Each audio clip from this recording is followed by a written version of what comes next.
एक बार महात्मा बुद्ध जी एक गांव में अपने शिष्यों सहित घने पेड़ की छांव के नीचे बैठे थे। आसपास के गांव के बहुत से लोग अपनी अपनी मानसिक परेशानियां लेकर महात्मा बुद्ध के पास आ रहे थे।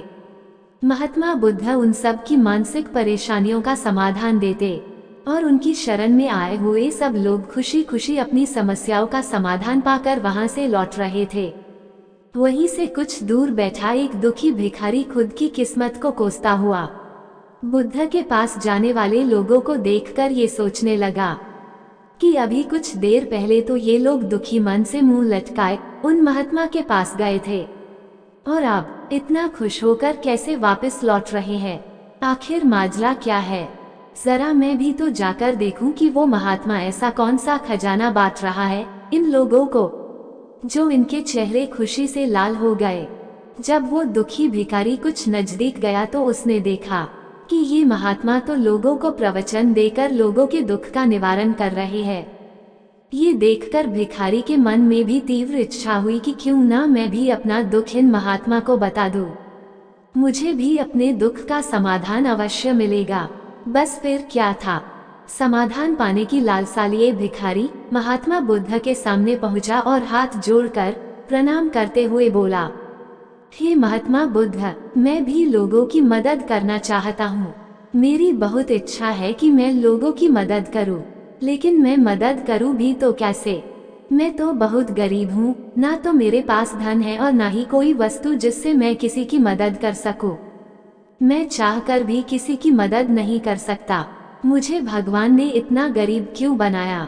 हे महात्मा, मुझ पर कुछ कृपा करो। इतना बोलते हुए भिखारी रोने लगा। महात्मा बुद्ध जी बोले, तुम बहुत अज्ञानी हो क्योंकि तुम अब तक इस भ्रम में जी रहे हो कि तुम्हारे पास कुछ नहीं है, जबकि दूसरों को कुछ देने के लिए तुम्हारे पास बहुत कुछ है। तुम बिना धन और वस्तु के भी दूसरों की मदद कर सकते हो। तुम्हारे पास जुबान है जिससे तुम मीठे शब्द बोलकर किसी के दुखी चेहरे पर मुस्कान ला सकते हो। इन्हीं शब्दों की ताकत से तुम किसी के भी टूटते हौसलों को फिर से मजबूत कर सकते हो। इन्हीं शब्दों की ताकत से तुम किसी के भी मन में सकारात्मक विचारधारा के बीज बोकर उसको गलत रास्ते पर जाने से रोक सकते हो। तुम्हारे पास 2 हाथ है जिससे तुम किसी भी कमजोर और लाचार की मदद कर सकते हो।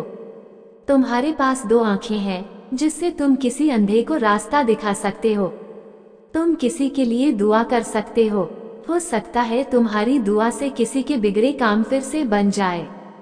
तुम किसी के अच्छी सेहत की कामना कर सकते हो, लेकिन अज्ञानतावश तुम अब तक इस बात को समझ नहीं पाए और इस भ्रम में अब तक जीते चले आ रहे हो कि तुम्हारे पास मदद करने के लिए कुछ नहीं।